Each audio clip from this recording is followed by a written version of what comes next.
কলা গাছের কাণ্ড থোড়টা খেতে ভালো লাগুক চাই না লাগুক, এতে কিন্তু প্রচুর পরিমাণে আয়রন রয়েছে, আর এটা কিন্তু আমাদের হজম শক্তি বাড়ানোর জন্য খুবই উপকারী। তাই একটু কষ্ট করে হলেও এটিকে রান্না করে খেতে পারেন। আমি আজকে থোড় ভেজেছিলাম।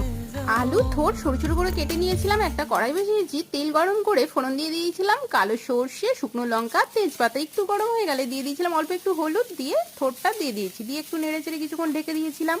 তারপর পরিমাণ মতো লবণ দিয়েছি, দিয়ে নেড়ে চেড়ে কিছুক্ষণ ঢেকে দিয়েছিলাম। আবার দিয়ে দিয়েছি সরু সরু করে রাখা আলুটা দিয়ে আবার নেড়ে চেড়ে কিছুক্ষণ নিয়েছি, নিয়ে ঢেকে দিন পরে ঢাকনা খুলেছি, খুলে দিয়ে দিয়েছিলাম কাঁচা লঙ্কা। আর হ্যাঁ, অবশ্যই এতে চিনি দিতে হবে অল্প একটু, স্বাদটাকে ব্যালেন্স করার জন্য। তারপর আমি কিছুক্ষণ ঢেকে দিয়েছিলাম।